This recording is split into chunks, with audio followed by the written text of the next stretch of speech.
Today is the first harvest day for me in my area, which is 8A, Southeast North Carolina, to start harvesting elderberry.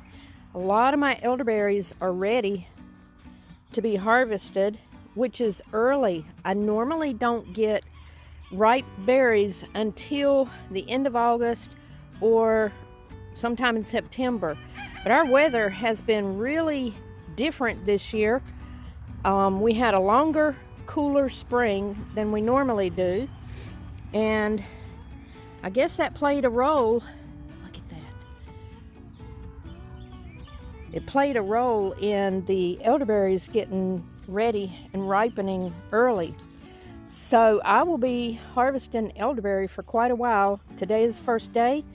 I don't really have time to harvest all of it. I'm going to harvest enough to get one batch of elderberry syrup made because I have an order and I need to get that syrup made. So we'll see how much I get done today. What I'll do is harvest what I need today, and then tomorrow I will try to come back and get as much as I can. And here's why I need to. You see all these empty spots? That's where the birds said, hey, she's not getting them, so we might as well. I need to get them as fast as I can before the birds clean them off. They've about got this one cleaned. This is what I actually got harvested. It's more than it looks because it takes a lot of clusters to get this many, or this few berries really. That's a couple of cups. I only need about 1.5 cups to make an order for somebody today, which will yield 7 pints.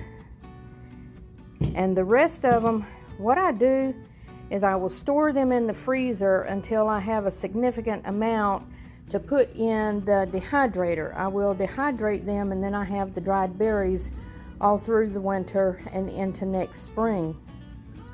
So that's what I got right now, and from the looks of the shrubs, I will be harvesting elderberries every day. I left the ones that had some green.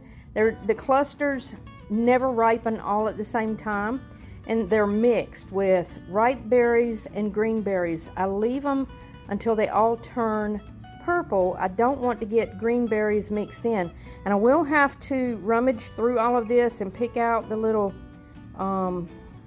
stems and things like that, and look for any green berries that I might have accidentally got in the bowl, because I stood out there at the garden when I picked these, and I used my fork,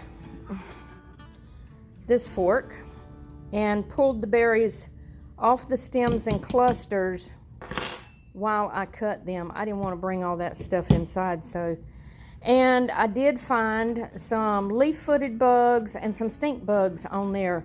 They love elderberries, and when they see they start getting ripe, they start getting all over the shrubs. I will end up spraying in the evening some neem oil to try to keep them at bay a little bit. It's not going to knock them all down, but it does provide me with a decent harvest before all the insects get to it.